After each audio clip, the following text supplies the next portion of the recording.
Vamos a estar allí, pero quisiera comenzar en Lucas 13:24. Lucas 13:24, Jesús dice: esforzaos por entrar por la puerta estrecha. Un versículo paralelo en Mateo 7:13, para que en contraste Lucas y Juan, puedes venir a Mateo también, capítulo 7, versículo 13, y el Señor dice algo similar: entrad por la puerta estrecha, porque ancha es la puerta y amplia es la senda que lleva a la perdición, y muchos son los que entran por ella. Porque estrecha es la puerta y angosta la senda que lleva a la vida, y pocos son los que la hallan. Los creyentes del siglo I de nuestra era bien podrían encontrarse en un momento difícil cuando Juan escribe su evangelio. Todo parece estar en contra de los creyentes a finales del siglo I. Han pasado 60 años desde que Jesús vuelve al cielo y no ha regresado. El templo, con toda la ciudad de Jerusalén, ha sido arrasada por los romanos en el año 70. De los apóstoles solo queda uno vivo.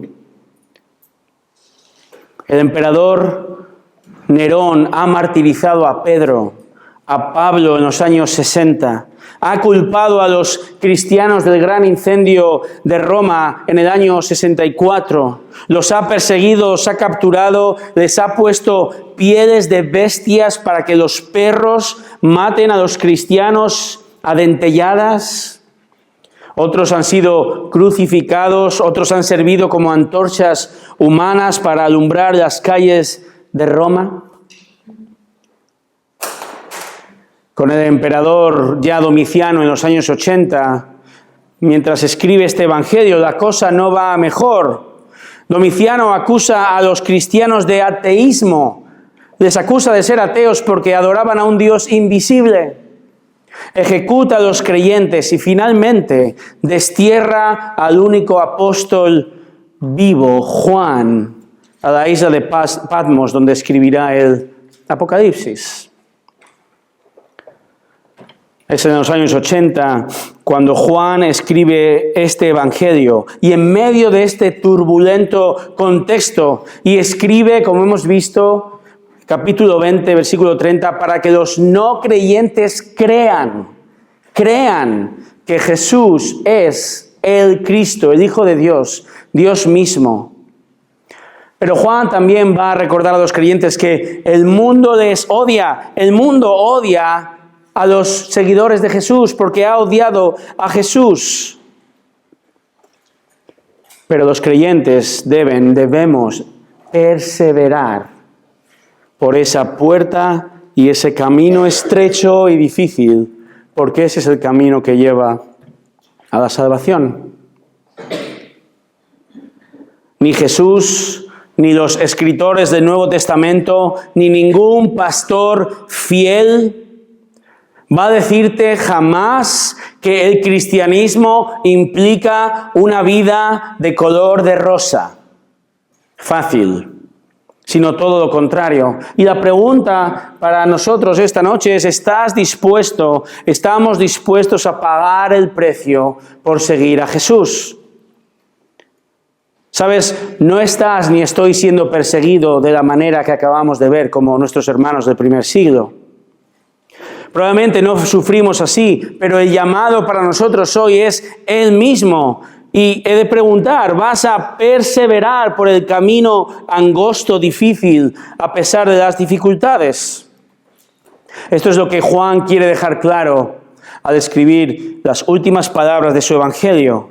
Quiere dejarlo claro a sus destinatarios a finales del primer siglo.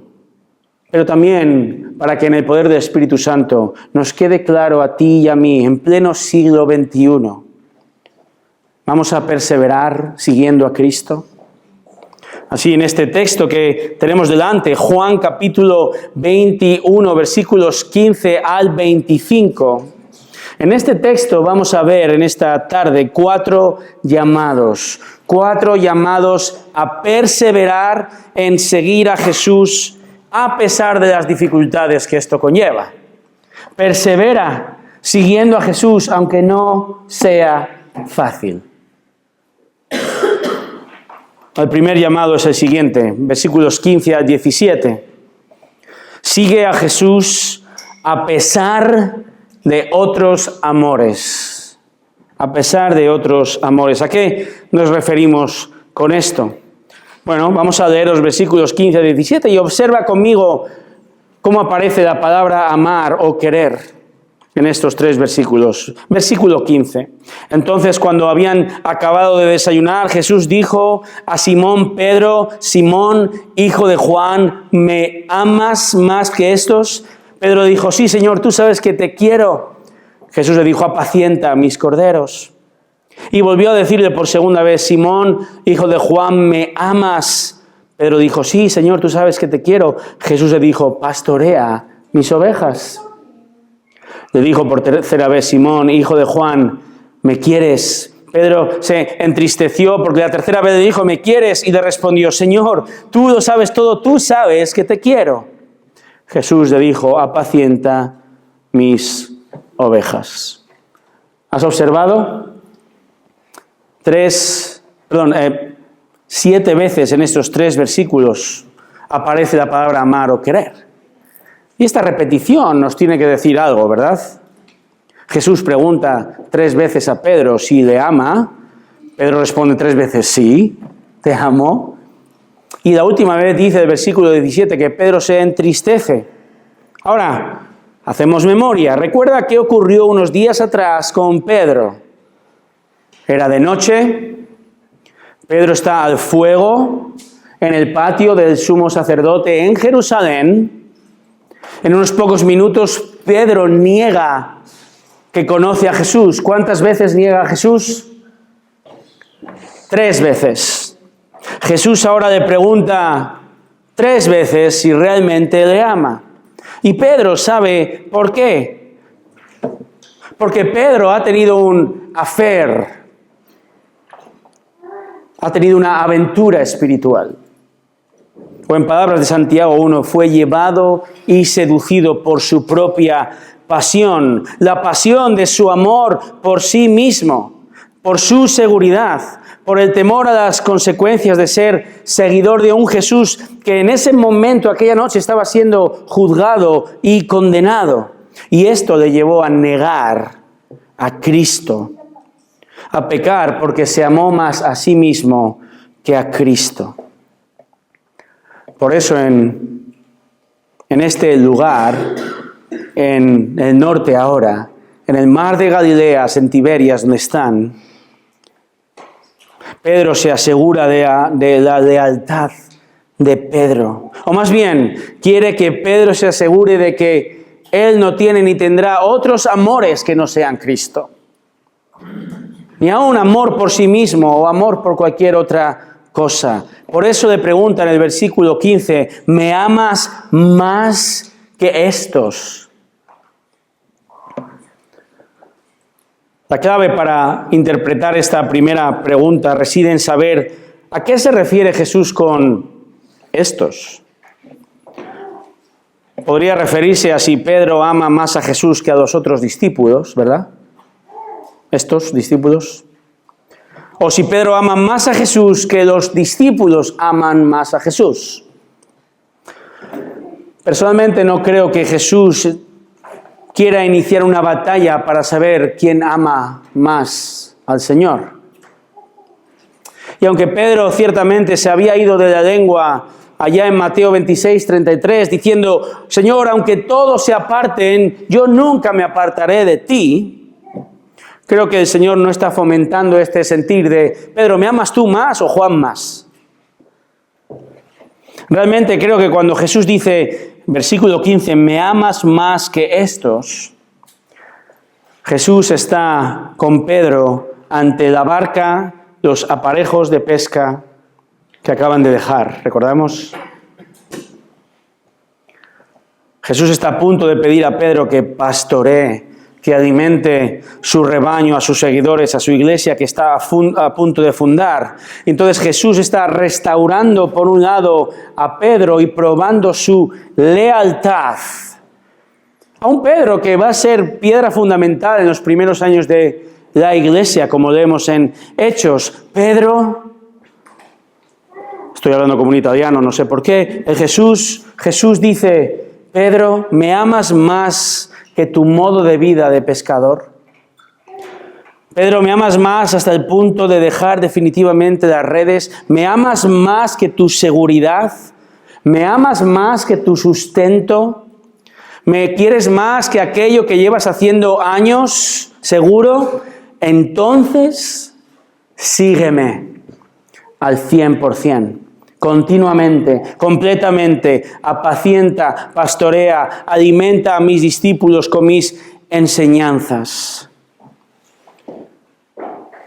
Seguir a Cristo, hermanos, amarle o quererle, que por cierto, estas palabras aquí son meras palabras sinónimas, no tienen un significado más profundo, amar que querer en este contexto. Amarle, quererle, en el caso de Pedro implicaba obedecerle. Obedecer el llamado de dejar para siempre las redes e iniciar una nueva vida de obediencia y dependencia a Cristo. ¿Me explico? Apliquemos ahora el texto a nuestras vidas. Si Cristo estuviera aquí delante, o mejor, en una playa, ¿verdad? Y te preguntase, ¿me amas? ¿Qué dirías? ¿Qué dirías realmente? Alguno contestaría así, creo que eres un gran hombre que cambió la historia. Otro diría, realmente aprecio tus enseñanzas, me ayudan a vivir más feliz, tengo sentimientos positivos hacia ti. Un tercero afirmaría, Señor, me caes muy bien, aunque hay algunas cosas que afirmas que son un poquito radicales para mi gusto. Incluso otro diría, sí, te quiero, te amo, pero espera un poco porque primero tengo que investigar otros amores a ver si los prefiero. No lo diría así, pero estas y otras respuestas parecidas solo significan una cosa. La persona que conteste así se ama más a sí misma. O ama a su trabajo más que a Cristo. O su comodidad. O ama a su familia más, o sus posesiones, o sus amigos, o quizá ama más la diversión que a Cristo, o su estatus, o incluso ama más a su iglesia que a Cristo.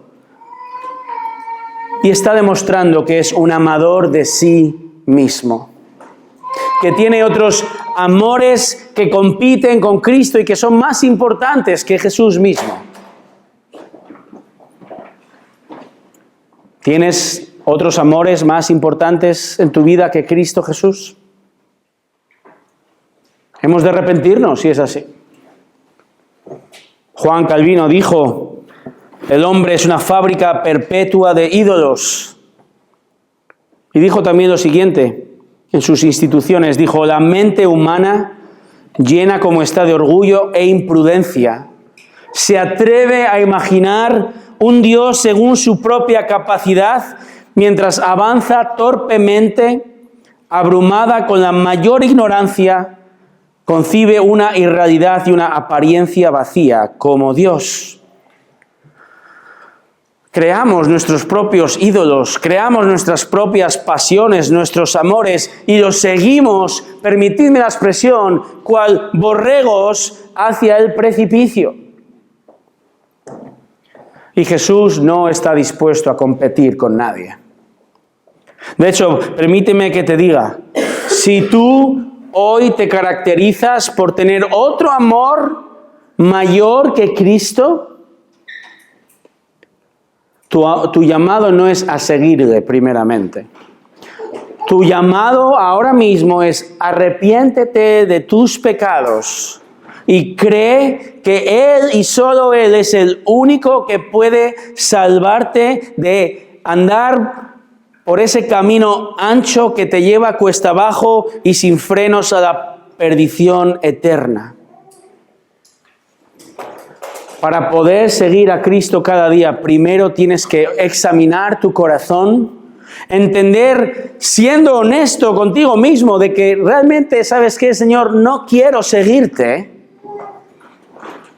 En la voluntad de Dios que te otorgue el arrepentimiento, arrepentirte de tu pecado, entonces sí, comprobar que Jesús te recibe con amor profundo, incondicional, inacabable y paciente. Porque Él murió en una cruz para cambiar tus amores y que Él se convierta en el más importante. Pero tienes que arrepentirte y creer en Él como tu Salvador. No hay otra opción. Cualquier otro amor que no sea Cristo te lleva al infierno.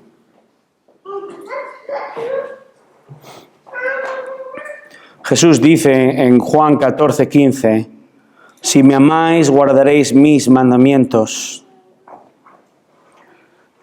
Es decir, tú puedes incluso contestar aquí y ahora, sí, Señor, te amo. Quizá dices, sí, Señor, te amo. Pero si no te caracterizas por una vida o un deseo de obedecerle, no eres seguidor de Cristo. No puedes decir, realmente soy el mayor fan del Fútbol Club Barcelona. Y no sabes nada acerca de este equipo. No podemos decir, amo a Cristo y no desear hacer lo que Él nos dice. O si estamos casados, ¿verdad? Estar casado es mucho más de lo que dice un papel. Espero, queridos hermanos, que vuestro amor por vuestras esposas no se mida solo por lo que dice un papel. De la misma manera, nuestro amor por Cristo no se mide solo por lo que decimos, sino por lo que hacemos. Y si eres creyente, tu fruto de amor a Cristo se verá en tu obediencia. Entonces, te pregunto, ¿amas a Cristo? ¿Dices que le sigues de verdad o quieres seguirle? Puedes decirle, como Pedro dice en el versículo 17, Señor, tú lo sabes todo, tú lo sabes todo. Y te amo. O quizá desde ahí en tu sitio puedes decir con honestidad, realmente hay amores que compiten en mi vida con el amor a Cristo. Examinemos nuestro corazón. Quizá encontraremos muchos intereses que van primero en nuestra vida antes que Cristo. Arrepintámonos ahora y sigamos sin reservas a Jesús. Sigue a Jesús a pesar de otros amores. El segundo llamado a perseverar en seguir a Jesús a pesar de las dificultades que conlleva es el siguiente: sigue a Jesús a pesar del precio a pagar. A pesar del precio a pagar. Versículos 18 y 19. Y Jesús continúa hablando ahora con Pedro, y lo que va a decir Jesús a Pedro es un shock. Un shock para el discípulo. Jesús va a profetizar la muerte del discípulo, incluso el detalle de cómo morirá. Fíjate, versículos 18 y 19. En verdad te digo, cuando eras más joven te vestías y andabas por donde querías, pero cuando seas viejo extenderás las manos y otro te vestirá y te llevará a donde no quieras. Esto dijo, dando a entender la clase de muerte con que Pedro glorificaría a Dios. Y habiendo dicho esto, le dijo, sígueme. Hermanos, Jesús es Dios. Y en este momento vemos cómo el Dios hombre conoce el futuro de Pedro y conoce tu futuro también.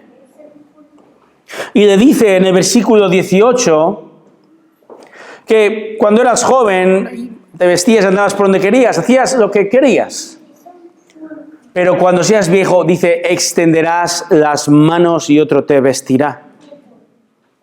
Extenderás las manos Es una expresión que implica, utilizada en ese tiempo para hablar de una crucifixión.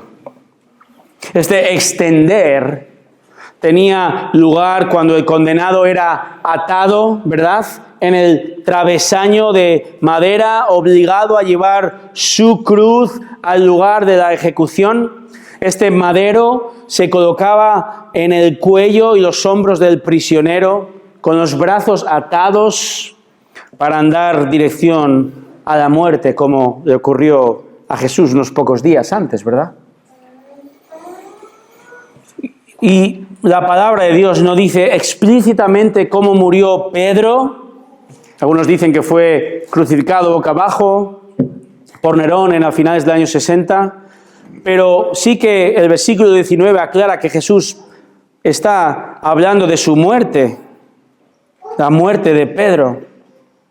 Y ante estas trágicas noticias, Jesús no le dice, lo siento, Juan, pobrecito. No, le dice, sígueme. Estas son las terribles noticias. Tú sígueme. Si tú ahora mismo supieras cuándo y cómo vas a morir, ¿qué harías? Mucha gente ha creado lo que se llama una lista de últimos deseos. Y esta semana uno hace muchas cosas. Investigaba listas de últimos deseos. Gente que sabe que está viviendo sus últimos días. ¿Qué hace la gente? La gente viaja por el mundo. La gente quiere conocer a jugadores de fútbol o actores famosos. Hay quien quería ver el mar por primera y última vez. Otros montaron en camiones de bomberos. ¿Qué harías tú si supieras cuándo y cómo vas a morir? Pedro está recibiendo estas chocantes noticias, pero Jesús, quien sabe qué es lo mejor para él, le dice, sígueme. Y Pedro obedeció este llamado, ¿verdad? Vivió 3 décadas, 30 años, con esta profecía pendiendo sobre él. Y en la década de los 80, cuando Juan está escribiendo este final, Pedro ya ha sido martirizado. Pedro pagó el precio. El resto de discípulos también pagó el precio. Esteban, recordamos, será apedreado hasta la muerte en poco tiempo, en Hechos 7. Santiago, el hermano de Juan, el escritor en Hechos 12, es ejecutado por Herodes Agripa.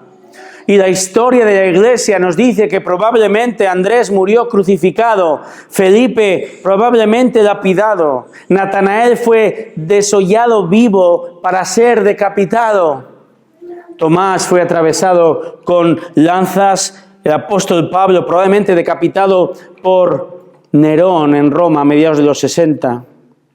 Otros discípulos a lo largo de la historia, como Policarpo en el año 155, fue quemado vivo.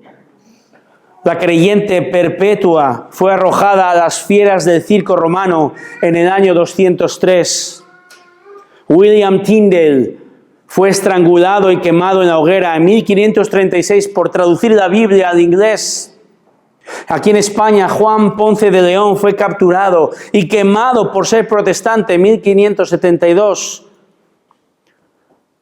O Paul Schneider fue un pastor torturado y muerto por inyección letal en un campo de concentración nazi en el año 39. Estos son unos poquísimos ejemplos de los miles que han sufrido el martirio por seguir a Jesús, que han pagado el precio por seguir a Cristo, han muerto y hoy siguen muriendo para la gloria de Dios. Han perseverado a pesar de un alto precio a pagar. Si Cristo no viene antes, tú y yo vamos a morir.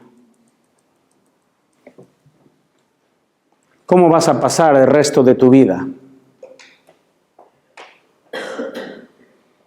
¿Estás dispuesto a pagar el precio por seguir a Cristo? deseo y espero que no tenga que ser el martirio, pero cada día, ¿verdad? Creyentes, tenemos muchas oportunidades de pagar el precio por Cristo. Si tú te esfuerzas en trabajar duro, mientras tus compañeros pierden más tiempo del permitido en el café o las redes sociales. Si aunque te apetece estar tirado en el sofá, estás estudiando para ese examen que tienes. Pagarás el precio cuando digas a tus amigos, no voy a hacer eso, porque es desobediencia al Señor, y se rían de ti a la cara o te desprecien por ello. ¿Estarás dispuesta a pagar el precio tú, madre, cuando disciplines con amor y dominio propio a tu hijo rebelde? ¿Estarás dispuesto, hermano, a pagar el precio cuando no mires ese programa de televisión o esa página web? O cuando apartes tu dinero para ofrendar a la iglesia. O cuando recibas una mala contestación cuando estás evangelizando. Pensamos que pagar el precio es solo morir por Cristo. Indudablemente es el mayor precio que podemos pagar. Pero cada día hemos de estar dispuestos a seguir a Cristo diciendo no a nuestro corazón y sí al Señor y su palabra. Porque el resultado de estas pequeñas, casi insignificantes acciones, el resultado implicará una vida perseverando por amor a Cristo hasta el final, siguiéndole día tras día. Y quizá te preguntes, ¿merece la pena? ¿Merece la pena pagar el precio por Jesús? ¿Merece la pena andar por este camino estrecho, difícil, peligroso y que aparentemente me quita muchos placeres? ¿Merece la pena? ¿Sabes? Si Jesús no fuera Dios, te diría, no merece la pena que sufras por este hombre. Pero si Él es el Cristo, como Juan afirma, ¿qué? Y si Él realmente te ofrece vida eterna, ¿qué? Y si Él te regala efectivamente perdón y salvación, ¿qué? Y si Él es Dios, como dice este libro, ¿no crees que merece la pena incluso morir en esta tierra por Él, sabiendo que nos promete vida para siempre con Él? Mi exhortación, quiero convencerte y convencerme a mí mismo desde el texto que merece la pena seguir a Jesús a pesar de las consecuencias que esto trae. Como dijo Pablo en 2 Corintios 12:10, me complazco en las debilidades, me complazco en insultos, en privaciones, en persecuciones y en angustias por amor a Cristo.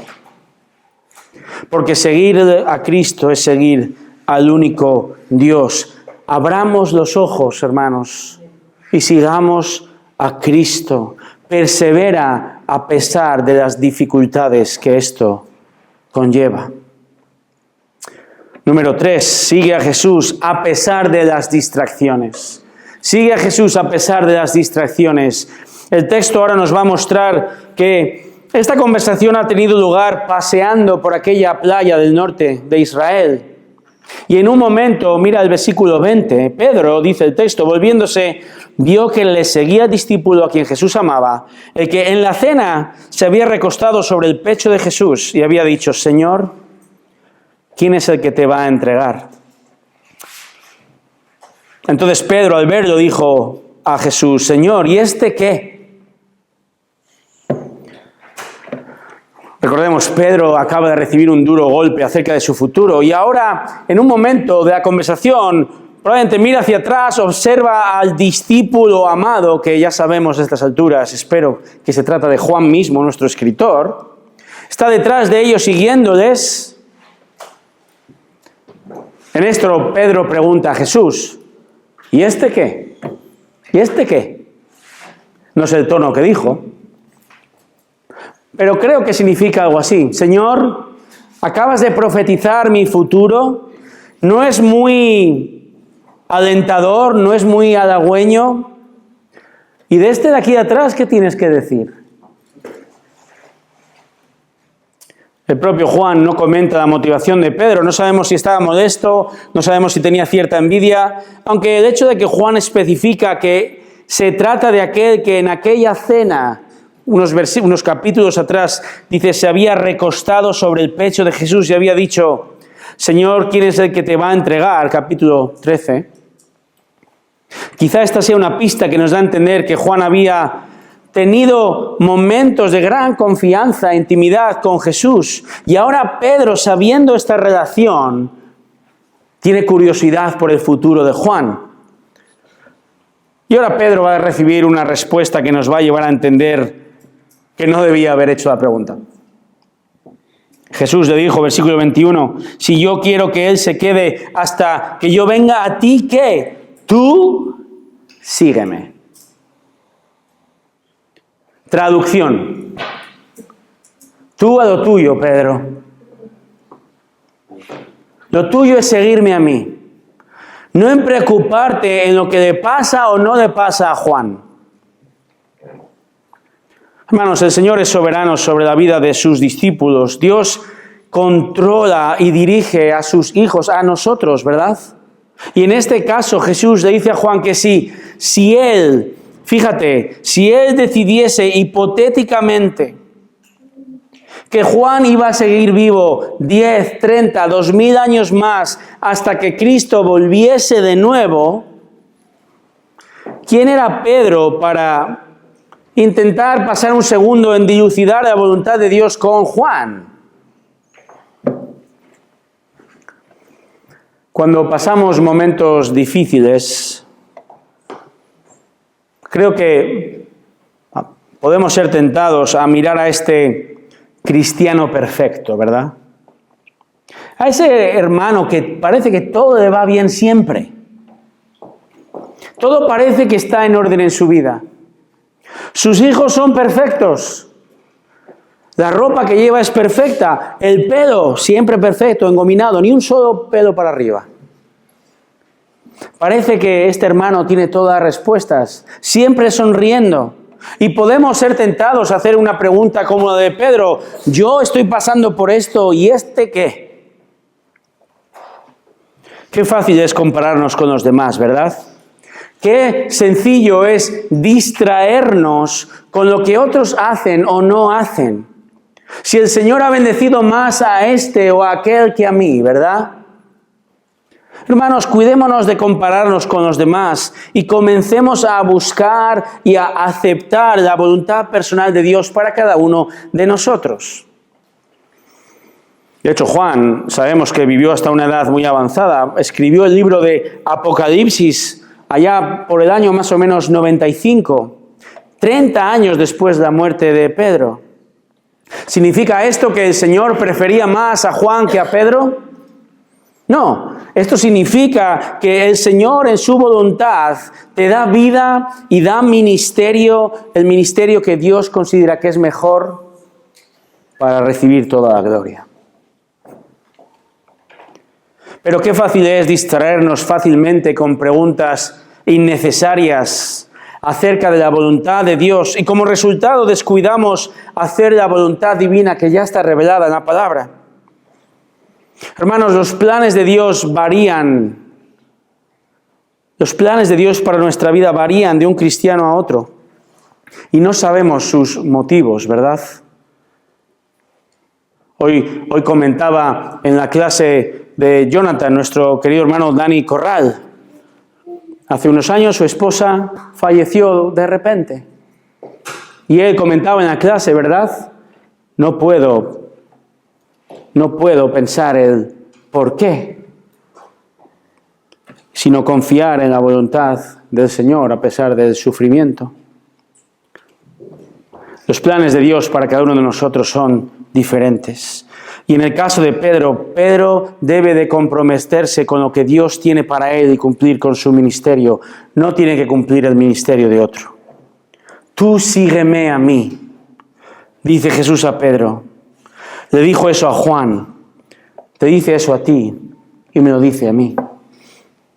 Preocúpate de obedecerle, preocúpate de seguirle y confía en el plan de Dios para tu vida. Pablo le dice a Timoteo en 1 Timoteo 1, 3, 4, instruye a algunos que no enseñen doctrinas extrañas ni presten atención a mitos y genealogías interminables, lo que da lugar a discusiones inútiles en vez de avanzar el plan de Dios. ¿Cuánto nos distraemos? Tantas veces caemos en discusiones, en distinciones, en distracciones insulsas que nos desvían de Cristo. El Señor ha dado más dones a este que a mí. Parece que el pastor pasa más tiempo con fulanito que conmigo. Ahí viene la familia perfecta. Todo este pensamiento pecaminoso muestra de nuevo un amor por uno mismo, una fuente de división en la iglesia y una peligrosa distracción del alma. Yo puedo pensar, si el Señor ha bendecido a Paul Washer o a John MacArthur o a David Robles con un gran don de enseñanza y un gran ministerio, gloria a Dios. Si mi hermano toca mejor que yo, si mi hermana se caracteriza por una gloriosa hospitalidad y yo tengo un trozo de atún, si esta persona trae más no creyentes que yo al culto, gloria a Dios, tú sigue a Cristo. Dios da dones, Dios cumple su voluntad de maneras distintas en cada uno, pero todos juntos, hermanos, hemos de remar en la misma dirección porque somos una iglesia. No te distraigas. Demos gloria a Dios y edifiquémonos mutuamente. Distraídos, por cierto, debían estar los receptores del Evangelio 50 años más o después de estas palabras. Porque fíjate lo que Juan tiene que decir, versículo 23. Por eso el dicho se propagó entre los hermanos que aquel discípulo no moriría. Pero Jesús no le dijo que no moriría, sino, si yo quiero que se quede hasta que yo venga, ¿a ti qué? Juan aprovecha 50 años después para corregir una conclusión errónea a la que llegaron algunos creyentes que pensaban que él no iba a morir. Tiene sentido. Juan es el último gran apóstol. El resto ha muerto, martirizados, como hemos visto. Muchos pensarán, ¿qué va a ocurrir cuando este anciano muera? Pero Juan quiere que los creyentes no duden de la voluntad de Dios, no quieren que se distraigan. Si Cristo vuelve antes de que Él muera, gloria a Dios. Y si no, confía en Él, síguele y dale gloria. Este dicho falso acerca de las palabras de Jesús, por cierto, también muestran la posibilidad de que las promesas de Dios sean malinterpretadas. Los creyentes, hermanos, debemos buscar entender la palabra de Dios de manera precisa. Y para ello debemos enfocarnos en su palabra y eliminar distracciones. Esta semana observaba una escena realmente curiosa. No sé si lo visteis.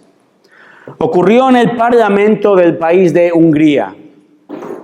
El martes pasado se aprobaba una enmienda a la ley que permite prohibir la marcha del orgullo gay o el orgullo homosexual en aquel país.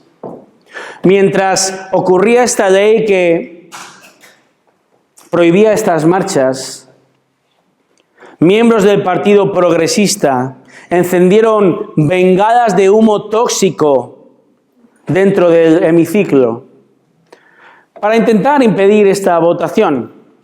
Lo que me resultó tan curioso fue ver cómo, a pesar de la tremenda y peligrosa distracción, el presidente de la Cámara continuó como si nada la votación, que ganó, por cierto, con más del 80%.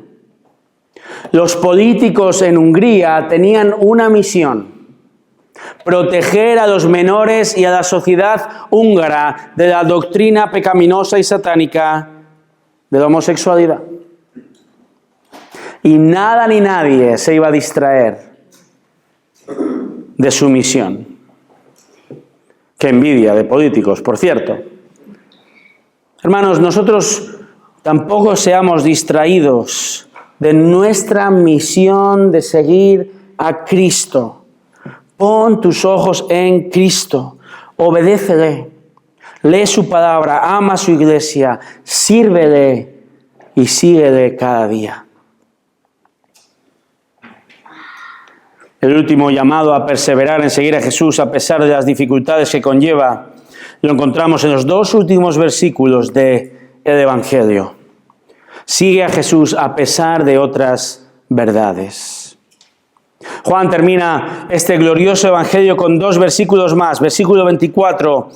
Este es el discípulo amado, que da testimonio de estas cosas y el que escribió esto.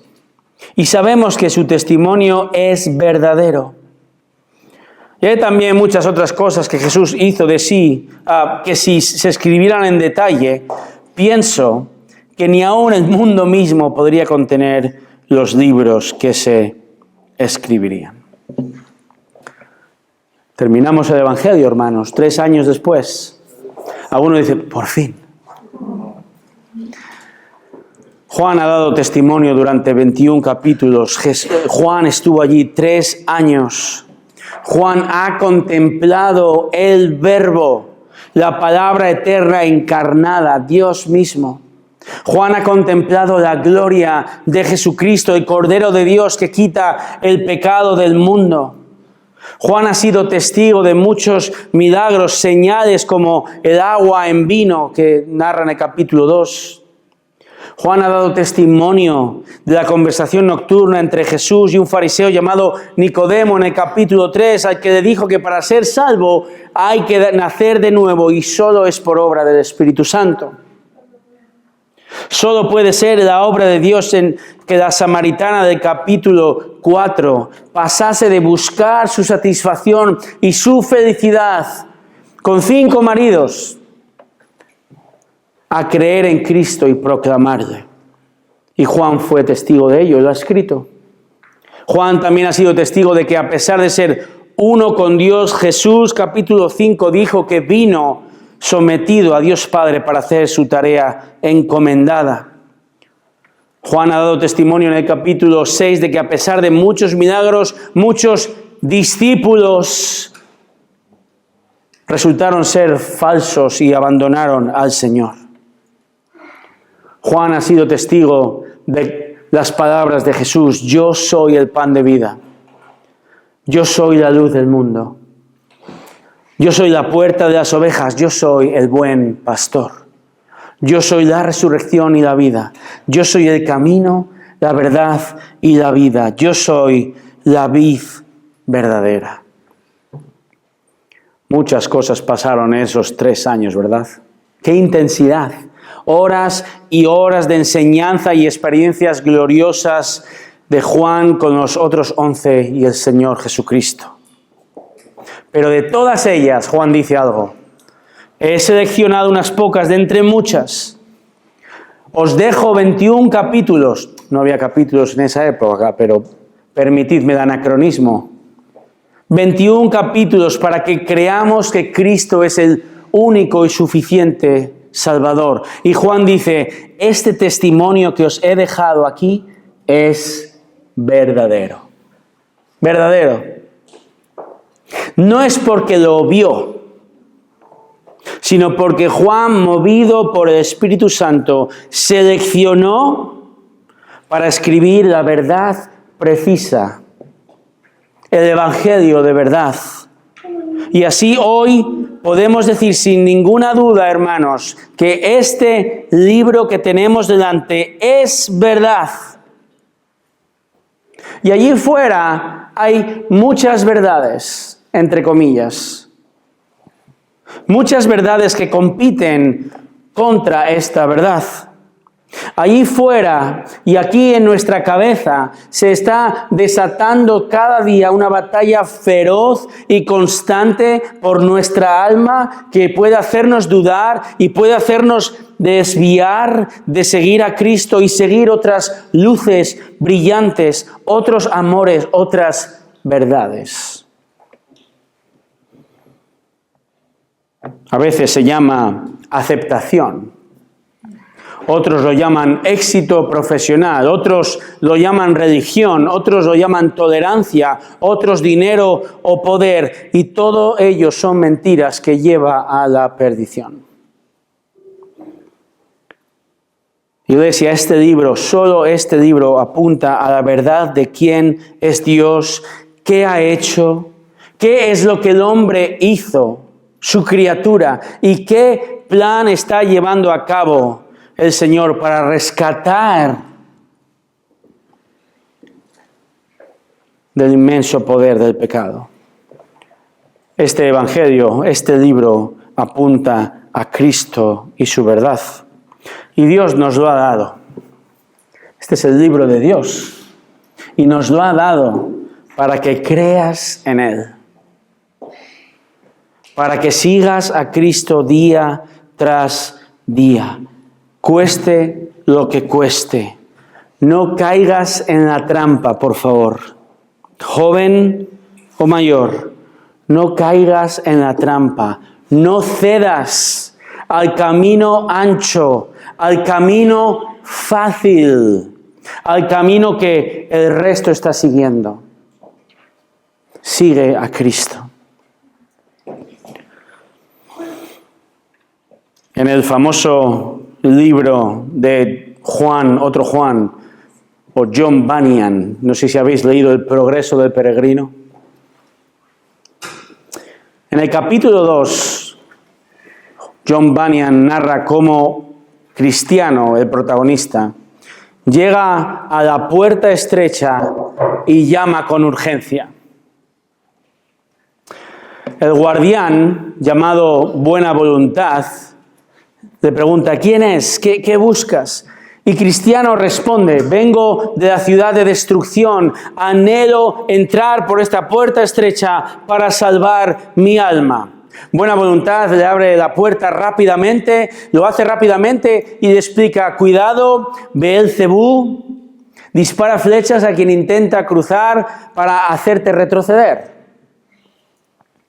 Una vez dentro, Buena Voluntad le indica, apunta el camino estrecho que continúa hacia la vida eterna. Pero antes le dice una cosa, ten cuidado de tomar caminos y senderos equivocados que conducen a la perdición. Tú debes de seguir recto sin desviarte, y muchos fracasan buscando atajos o caminos más fáciles. Cristiano recibe esta instrucción y con renovado ánimo prosigue su viaje. ¿Y sabes lo que pasa? Te animo a comprar y leer el libro. John Bunyan escribe esta escena para simbolizar la necesidad de buscar la salvación con diligencia y elegir el camino correcto, aunque parece que el camino correcto es el camino difícil. Aunque parece que implica demasiadas dificultades. Y al igual que Buena Voluntad le dijo a Cristiano, persevera y sigue por el camino recto, el Señor nos llama a perseverar, a continuar y a permanecer, a pesar de otros amores, ¿verdad? A pesar del precio a pagar, a pesar de tantas distracciones y de otras muchas verdades que compiten con este libro y nuestra fe. Los cristianos debemos andar por el camino estrecho con fe y perseverancia. Es un camino difícil.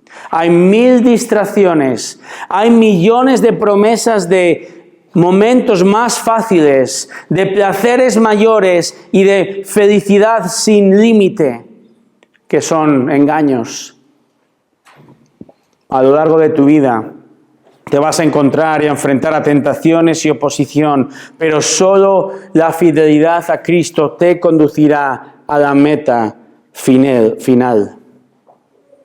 Hermanos, la senda, el camino es angosto, difícil, pero es el camino único y seguro. Y quienes perseveran en este camino, quien persevere en seguirle, hallará vida eterna. ¿Cuál es nuestra labor? Seguir diariamente a Cristo. Oremos.